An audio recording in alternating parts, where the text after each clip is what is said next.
Hello សួស្តីបងប្អូនស្វាគមន៍មកកាន់ Channel ប៉ាអំ VI នៅពេលនេះគឺយើងមកបន្តពីទី65នៃរឿងព្រះរាជាព្រះបុរាណបន្តសាច់រឿងចាប់ផ្ដើមស្ថិតនៅទីក្រុងដាសៀងមនុស្សអត់ក្បាំងក៏និយាយគ្រូជាតិតែងតែនិយាយអះអាងថាចង់ការប្រើតម្រង់ច្បាប់ប៉ុន្តែបន្ទុយទៅវិញគឺចង់បំផ្លាញបាក់ធំនិងកំចាត់មនុស្សដែលបានប្រឆាំងបោះបោតែប៉ុណ្ណោះគ្រូជាតិក៏បានប្រើប្រាស់ការអប់រំធ្វើជាលេសដើម្បីបង្កើតនៅបាក់ពួកអញ្ចឹងសមរភូមិប្រយុទ្ធនៅក្នុងទីក្រុងដាសៀងក៏ត្រូវតែសម្លាប់គ្រូជាតិឲ្យបានដើម្បីស្ដារស្ថិរភាពច្បាប់ទម្លាប់នៅក្នុងពិភពកូនត្រឡប់មកវិញប៉ុន្តែមានសម្ដីមនុស្សស្រីម្នាក់និយាយថាពាក្យសម្ដីរបស់លោកនិយាយមកទាំងអស់ហ្នឹងគឺមិនអាចទុកចិត្តបានទេលោកគឺជាមនុស្សដែលបាត់បង់មុខមាត់និងអត្តសញ្ញាណពិតរបស់ខ្លួនឯងម្ចាស់ទៀតលោកក៏បានបញ្ជូនមិត្តភក្តិរបស់លោកសានសរិនទៅស្លាប់កាន់តែពិសេសទៀតលោកក៏មានទំនាក់ទំនងសម្ងាត់ជាមួយនឹងរាជវង្សចាំងកាំងផងដែរលោកគឺជាមនុស្សមុខមាត់ពីរក៏នៅមានថ្ងៃណាមួយលោកប្រកាសជានឹងបញ្ជូនពួកយើងទៅស្លាប់ចាក់ជាមិនខានបន្ថែមទៀតនៅលោកនេះតំបន់ភូមិភាគកាន់ត្បូងក៏ត្រូវបានបាត់បង់ទីក្រុងនិងទឹកដីអស់ជាច្រើនហើយដែរមនុស្សអត់ក្បាំងនិយាយតបទៅវិញប្រសិនបើពួកយើងចង់បានអ្វីមួយចឹងគឺត្រូវតែយកវត្ថុនោះឲ្យបានមុនគេហើយបន្ទាប់ពីគ្រូជាតិត្រូវបានចាញ់សង្គ្រាមកាលពីលើកមុនគេឈ្មោះអំណាចរបស់គាត់ត្រូវបានធ្លាក់ចុះអញ្ចឹងនៅពេលនេះគាត់ប្រកាសជាត្រូវការជ័យជំនះដ៏ខ្លាំងក្លាបំផុតដើម្បីស្ដារនៅអំណាចរបស់គាត់ឲ្យឡើងមកវិញជ័យជំនះទីទួចទៅតែប៉ុណ្ណឹងចំពោះគ្រូជាតិគឺមិនទាន់គ្រប់គ្រាន់នៅឡើយទេហើយទីក្រុងដាសៀងវាគឺជាជំរឿដ៏ល្អរបស់គាត់ដែលគ្រូជាតិនឹងធ្វើបន្តអញ្ចឹងមនុស្សស្រីម្នាក់នេះឈ្មោះថាលីឈីងគាត់និយាយថានេះវាគឺជាដើមហេតុដែលលោកយកពួកយើងធ្វើជំនួយគឺដើម្បីតាក់ទាញគ្រូជាតិឲ្យមកដល់ទីក្រុងដាសៀងនេះតាមមែនទេសម្លេងប្រកបដោយក៏បានបន្លឺឡើងមនុស្សចំណាស់ទាំង3គាត់ក៏បានបង្ហាញអត្តពលរូបកាយវិញ្ញាណដ៏ធំរបស់គាត់នាមជាភ្ជាប់ផ្អើលថាមនុស្សចំណាស់ទាំង3គឺជារាជបង្ការពីសម័យមុនអញ្ចឹងគឺពិតប្រាកដហើយដែលមានមនុស្សចំណាស់ទាំង3រួមដៃជាមួយនឹងពួកយើងគឺគ្មានអ្វីដែលខ្វល់ច្រើនទេដូច្នេះពួកយើងគួរតែរងចាំគ្រូជាតិនៅទីក្រុងដាសៀងនេះទៅដូច្នេះកម្លាំងកងទ័ពនៃរាជវង្សចង្កាំងបែងចែកជា3មុខព្រួញវាយកាន់កាត់ដណ្ដើមយកទីក្រុងជាច្រើនត្រឡប់មកវិញមេតបឈិនគាត់ក៏ងឿនឆ្ងល់ផងដែរវាគឺប្រជាគោលសង្ស័យសម្បីតែអង្គញាវ័យក៏ដូចគ្នាថានេះប្រកាសជាអន្តរដែលបានរៀបចំនៅក្នុងទីក្រុងដាសៀងហើយសួរទៅកាន់គ្រូជាតិតើរបួសរបស់លោកចាំបាច់ដែរនៅពេលនេះគ្រូជាតិគាត់គឺមិនបាននិយាយអ្វីទេបិទភ្នែកធ្វើជាមិនដឹងអញ្ចឹងជំនួសនិយាយថាទីក្រុងដាសៀងពពេញទៅដោយគ្រោះថ្នាក់ពួកខ្ញុំនេះគឺជាសិស្សនិស្សិតសាលាវិទ្យាល័យតៃដូច្នេះគឺដល់ពេលវេលាដែលត្រូវវិលត្រឡប់ទៅវិញហើយតែគ្រូជាតិនិយាយថានៅទីនេះពពេញទៅដោយគ្រោះថ្នាក់បើដូច្នេះឯងគឺនិយាយពិតជាល្អណាស់អញ្ចឹងគួរណាតែទៅជាមួយខ្ញុំចូលទៅក្នុងទីក្រុងដាសៀងដើម្បីស្វែងយល់និងដើម្បីទទួលបានបទពិសោធន៍ថ្មីបន្ថែមទៀតចំណែកជនសៀងនេះក៏បានសម័យនៅគិតនៅពេលដែលនិយាយជាមួយនឹងជនមូនៅក្នុងការធ្វើមកទៅកាន់ទីក្រុងដាសៀងគឺពិតជាគ្រោះថ្នាក់ខ្លាំងណាស់មិនបាក់តូចតែពួកយើងគឺមិនចាក់ចេញទៅទេអីហើយបើសិនបើលោកមិនបាក់រួមជាមួយនឹងបាក់បរិសុទ្ធរបស់ពួកយើងដើម្បីជួយគ្រូជាតិមិនថាសង្គ្រាមនេះចាញ់ឬមួយក៏ឈ្នះទេគេឈ្មោះនៅបាក់បរិសុទ្ធរបស់ពួកយើងនឹងអាប់អន់កិត្តិយសហើយមនុស្សនៅក្នុងពិភពកូនទាំងអស់ប្រកាសជាស្អប់ខ្ពើមបាក់បរិសុទ្ធរបស់ពួកយើងហើយបន្តមកនឹងគ្មានទីកន្លែងឈរជើងទេឈ្មោះនិយាយតបថាតាំងពីដើមឡើយមនុស្សទាំងអស់គ្នាតែហៅបាក់បរិសុទ្ធរបស់ពួកយើងគឺជា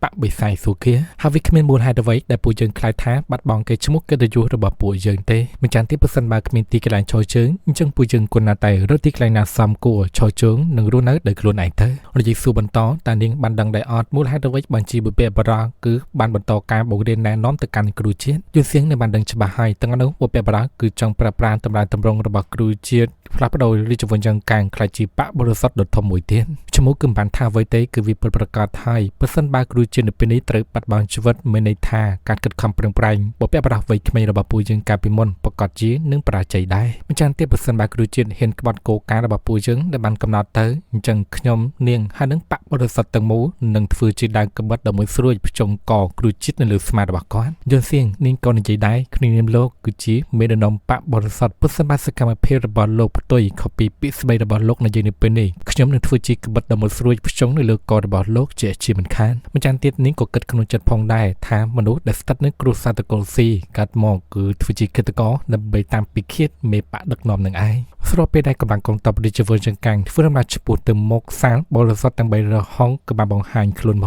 កហើយសមាជិកនៅក្នុងបកក៏បានបង្ហាញខ្លួនមួយក្រុមកាន់តុងម្នាក់មួយមេតបចិនប្រជាភ្ជាប់បញ្ញាបរិការគ្រូជាតិថានៅសុកនៅពេលដែលកម្លាំងកងទ័ពពួកយើងធ្វើដំណើរទៅមានមនុស្សជាច្រើនក្រុមពួកគេបានបង្ហាញខ្លួនមកគ្រូជាតិគាត់ក៏បានដឹងហើយអញ្ចឹងឯព្រះរាជាសោកខ្មែរទាំងពីរនាក់ពួកគាត់គឺកំពុងតែរងចាំឈ្មោះរបស់យើងក៏សុំអញ្ជើញគ្រូជាតិចូលទៅផឹកតែនៅក្រោមអញ្ចឹងឈ្មោះនិងគ្រូជាតិដើរទៅផឹកតែមុនចំណែកឯអ្នកទាំងអស់គ្នាព្យាយាមដើរទៅមុខដែរប៉ុន្តែគឺដើរទៅមុខមិនបានទេត្រូវបានពេលវេលាទាញទៅក្រោយវិញ អង្គយ៉ាងໄວនឹងយេស៊ូចំពោះទឹកតែមានតែ4អ្នកផឹកទេអីចំណែកយើងផ្សេងទៀតបានអីផឹកដូច្នេះបន្ទាប់ពីឈ្មោះនិយាយពិភាក្សាជាមួយនឹងគ្រូជាតិហើយអ្នកទាំងអស់គ្នាក៏បានដើរចាក់ចេញត្រប់ទៅវិញទៅសាបរិសុទ្ធទាំង360ក៏បានលេបបាត់ទៅភ្លាមសូមបញ្ជាក់ផងដែរថាក្រៅពីគ្រូជាតិនឹងយល់សៀងទៅគឺគ្មាននរណាគេម្នាក់បានដឹងថាឈ្មោះគឺជាមេដឹកនាំនៃបកបិសាចស៊ូគេទេអញ្ចឹងគ្រូជាតិគាត់ក៏បានចេញប័ណ្ណបញ្ជាកងទ័ពរាជវង្សចង្កាងគួរណាតែបញ្ញាធ្វើមកទៅកាន់ទីក្រុងដាសៀងជាបន្ទាន់ដូច្នេះនៅចំពោះមុខនេះគឺជាទីក្រុងដាសៀងនឹងឯងគ្រូជាតិដោះចុះក្រោមសម្បឹងទៅមើលតុងដែលបានសម្គាល់បកមួយដែលបានដោតលើកំផែងក្រុងហើយគាត់និយាយថាដោយការពីមុនគាត់ក៏បានព្យាយាមធ្វើកិច្ចខំប្រឹងប្រែងដើម្បីយកឈ្នះចិត្តរបស់មនុស្សជាហេតុដែលគាត់មិនបានកំចាត់បំផ្លាញបកមួយចំនួនដែលបានសេសសល់កាលពីសម័យមុនទាំងស្រុងតែពេលនេះគាត់គឺដល់ពេលវេលានៅក្នុងការក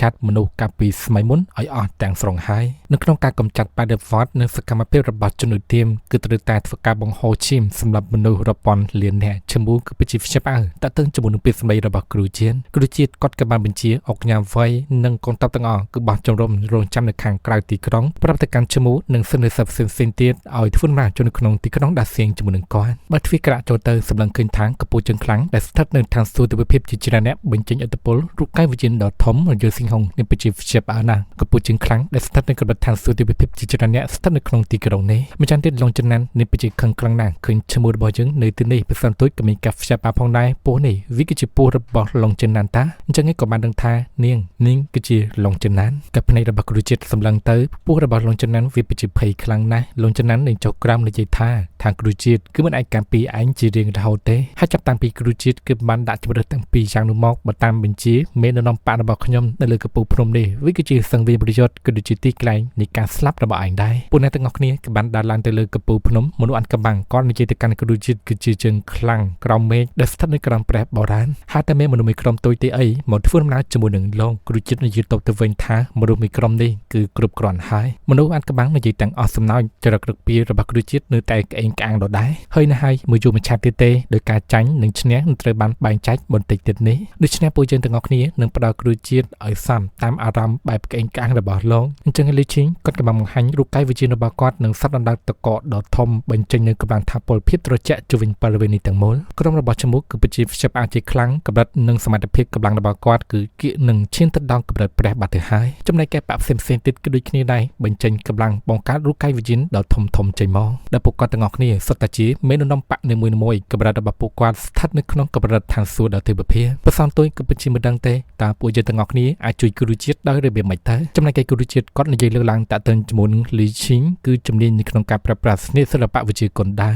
ម្យ៉ាងទៀតក៏សមត្ថដៃមនោសញ្ចេតនាស្នេហាផងដែរគ្រូជាតិគាត់ក៏និយាយបន្តតាក់ទងជាមួយនឹងបកសំទៀនបកនរុទាំង9បកសាសាបអមតៈហើយជាពិសេសគឺនិយាយទៅកាន់គ្រូពេទ្យម្នាក់នេះមានឈ្មោះថាដាវឈួនដែលមួយសតវត្សមុនគ្រូជាតិគាត់ក៏បានសូមអញ្ជើញដាវឈួនចូលធ្វើជាគ្រូបង្រៀនខាងផ្នែកថ្នាំនៅក្នុងសាលាវិទ្យាល័យតៃផងដែរតែត្រូវបានលោកគ្រូពេទ្យដាវឈួនបដិសេធលោកគ្រូពេទ្យដាវឈួនគាត់ក៏បានផ្លាស់ទីចុះក្រោមនិយាយថាគ្រូជាតិលោកក៏បានបំផ្លាញបកធំជាច្រើននៅក្នុងពិភពគុណដូច្នេះខ្ញុំមកដល់ពេលនេះគឺដើម្បីបញ្ចប់ទង្វើរបស់លោកដែលកំពុងតែធ្វើនឹងឯងគ្រូជាតិនិយាយប្រាប់បន្ទាប់ពីបំផ្លាញបកធំទាំងអស់នោះទៅហើយមនុស្សទាំងអស់គ្នាឬមួយក៏សមាជិកនៅក្នុងបកទាំងអស់ពួកគេរស់នៅបានយ៉ាងល្អលោកក៏បានឃើញដែរទេគ្រូពេទ្យដាវឈួនគាត់ក៏បានឃើញផងដែរថាកិច្ចការងាររបស់គ្រូជាតិធ្វើគឺពិតជាល្អខ្លាំងណាស់ហើយបាននិយាយតាក់ទងជាមួយនឹងជំងឺរាតត្បាតនៅពេលនេះគឺកាន់តែរីកកាន់តែច្រើនទៅហើយគ្រូពេទ្យមួយចំនួនធំបានវឹកហាត់រៀននៅក្នុងសាលាវិទ្យាល័យតៃគឺបានត្រឹមតែវឹកហាត់រៀនវិជ្ជាពេទ្យធម្មតាតែប៉ុណ្ណោះពួកគេទាំងអស់គ្នាគឺគ្មានសមត្ថភាពនិងវិវត្តខ្លួនធ្វើជាគ្រូពេទ្យទេវភាពឡើយហើយទាំងអស់នេះវាគឺជាកំហុសគ្រូជាតិទាំងអស់លោកគឺបានបំផ្លាញកំចាត់បកធំកន្លងមកគ្រូជាតិនិយាយទៅវិញថាគ្រូពេទ្យទេវភាពម្នាក់ឬមួយក៏ពីរនាក់តែអាចព្យាបាលជំងឺរាតត្បាតមនុស្សដែលបានឆ្លងរាប់ពាន់លាននាក់ដោយរបៀបម៉េចទៅម្យ៉ាងទៀតគាត់ក៏បាននិយាយទៅកាន់មន្ត្រីដ៏អស្ចារ្យម៉ាឡេនសានផងដែរអញ្ចឹងនេះគឺជាមន្ត្រីម៉ាឡេនសាននឹងឯងគាត់គឺមានហ៊ានទទួលយកមន្ត្រីដ៏អស្ចារ្យទេថាតំណែងទាំងអស់នេះគ្រូជាតិគឺជាអ្នកតែងតាំងគាត់ដោយផ្ទាល់ហើយបាននិយាយអញ្ចឹងគាត់ក៏មានបកផ្ទាល់ខ្លួនរបស់គាត់មួយផងដែរដែលមកពីខ្ពូភ្នំចុងណានគ្រូជាតិនិយាយបន្តដោយការពីមុនគាត់ក៏សូមព្រះអង្គឲ្យតែងតាំងម៉ាឡេសានធ្វើជាមន្ត្រីដ៏អស្ចារ្យឲ្យជួយកិច្ចការងាររដ្ឋម៉ាឡេសានគឺមានចិត្តស្មោះត្រង់មិនលំអៀងទេប៉ុន្តែនៅពេលនេះគ្រូជាតិគាត់មានការខកចិត្តជាខ្លាំងឃើញថាម៉ាឡេសានគឺកំពុងតែបោះបោម៉ាឡេសានគាត់ក៏និយាយដែរគ្រូជាតិថាខ្ញុំគឺមិនមែនជាមន្ត្រីដែលក្បត់និងបោះបោតែម្នាក់ទេមានអ្នកផ្សេងទៀតជាច្រើនដូច្នេះគ្រូជាតិនិយាយថាទោះបីជាលោកគឺជាមន្ត្រីដ៏ល្អនិងមានសមត្ថភាពអស្ចារ្យក៏ដោយប៉ុន្តែចិត្តនិងបេះដូងរបស់លោកគឺកំពុងតែខ្មៅងងឹតនាំឲ្យទៅរកភាពអាក្រក់ លោកនៅពេលនេះគឺបានរៀបរៀងផ្លូវរបស់ខ្ញុំក៏ត្រូវតែកំចាត់លោកលួមបាត់អំពើពុករលួយការក្បត់ទាំងអស់នេះកុំឲ្យមានបញ្ហាកើតឡើងនៅថ្ងៃម៉ោងម្ចាស់ទីគ្រូជាតិគាត់ក៏និយាយទៅកាន់មនុស្សចំណាស់ទាំង3មិត្តចាស់ទាំង3នាក់ពួកយើងបានជួបគ្នាម្ដងទៀតហើយដូច្នេះពួកគាត់ក៏បានបញ្ចេញឥទ្ធិពលនិងរូបកាយវិជារបស់ពួកគាត់ចេញមករៀងខ្លួនរូបកាយវិជារបស់ពួកគាត់នៅក្មេងទេប៉ុន្តែរូបកាយផ្ទាល់របស់គាត់គឺពិតជាចាស់ក្រុមរបស់ឈ្មោះគឺពិតជាមានការផ្ចាប់អាចជាខ្លាំងមនុស្សចំណាស់ទាំង3នាក់នេះកម្រិតការហ្វឹកហាត់របស់គាត់ស្ថិតនៅក្នុងកម្រិតទេវភាពកំពូលហើយចំហាយថាពុតរបស់គាត់សាយភាយមកគឺពិតជាគួរឲ្យខ្លាចខ្លាំងណាស់ឈ្មោះនិយាយថាចំហាយថាពុតរបស់ពួកគាត់គឺពិតជាខ្លាំងណាស់ប្រៀបបានដូចជាព្រះមួយអង្គហើយគេមិនអាចប្រើប្រាស់ភ្នែកទេវភាពសង្កេតមើលឲ្យបានច្បាស់លាស់ពេញលេញទេគ្រូជានិយាយសួរតើឯងធ្លាប់បានឃើញមនុស្សដែលមានឥទ្ធិពលបែបនេះពីមុនមកដែរទេឈ្មោះនិយាយប្រាប់ថានោះគឺលោកតាលុយយនៅក្នុងគ្រួសាររបស់ខ្ញុំឯងចំពោះគ្រូជាតិគាត់និយាយតាំងសប្បាយចិត្តចឹងណាថាដោយការហ្វឹកហាត់របស់ខ្ញុំគឺមិនឯកោតែម្នាក់ឯងទេមានអ្នកផ្សេងទៀតដែរតានៅបាននិយាយទៅកាន់មនុស្សចំណាស់ទាំង3ធានសិនជុនលីសាន់រ៉ាននិងអ្នកប្រាជ្ញក្រីក្រម្នាក់តើពួកអ្នកទាំង3សុខសប្បាយជីដែរទេលោកយាយចាស់គាត់ពិតជាខឹងថាដោយការពីមុនណាឬគ្រូជាតិគឺពិតជាមានសំណាងដែលអាចរួចផុតមានជីវិតហើយក៏បានធ្វើពួកយើងទាំង3មានការសោកស្ដាយជាខ្លាំងប៉ុន្តែនៅពេលនេះធានាថាគ្រូជាតិលោកគឺត្រូវតែស្លាប់ជាមិនខានគ្រូជាតិនិយាយតបទៅវិញតាមបែបឌឺដងអ្នកទាំង3គឺចាស់ជរាណាស់ហើយមិនចូលនិវត្តន៍រស់នៅជីវិតចុងក្រោយរបស់ពួកអ្នកទាំង3ទេហេតុអ្វីបានជាចង់បង្ករឿងជាមួយនឹងខ្ញុំម្ដងហើយម្ដងទៀតអញ្ចឹងលោកយាយចាស់និយាយថាម្ចាស់នៃភាសាសាជីគឺជាកូនប្រុសរបស់ខ្ញុំហើយគ្រូជាតិគឺជាអ្នកបំផ្លាញដោយផ្ទាល់ដៃចំណែកឯមនុស្សចំណាស់ជំនាញវិជាកុនដាវក៏និយាយថាគ្រូជាតិចាំដែរទេលោកក៏បានបំផ្លាញនគរអ៊ីស៊ូមូវាគឺជានគរក្រុមការគ្រប់គ្រងរបស់ខ្ញុំហើយចំណែកឯមនុស្សចំណាស់ម៉ាប់ម្នាក់នេះគាត់គឺជាសិស្សនិស្សិតក្រីក្រនឹងឯងមានគំនុំជាមួយនឹងគ្រូជាតិចឹងណាដោយការវិវត្តរបស់គ្រូជាតិបានធ្វើនិស្សិតឬមួយក៏ប្រជាជនធម្មតាគឺកាន់តែក្រទៅគ្រូជាតិនិយាយទៅវិញថាដោយការអភិវឌ្ឍវាគឺជារឿងល្អមួយហើយដាក់ទៅជាមួយនឹងមានហើយនឹងក្រវាអាស្រ័យទៅលើការព្យាយាមតស៊ូអញ្ចឹងវាគ្មានហេតុផលអ្វីដែលមនុស្សចំណាស់ក្រីក្រនឹង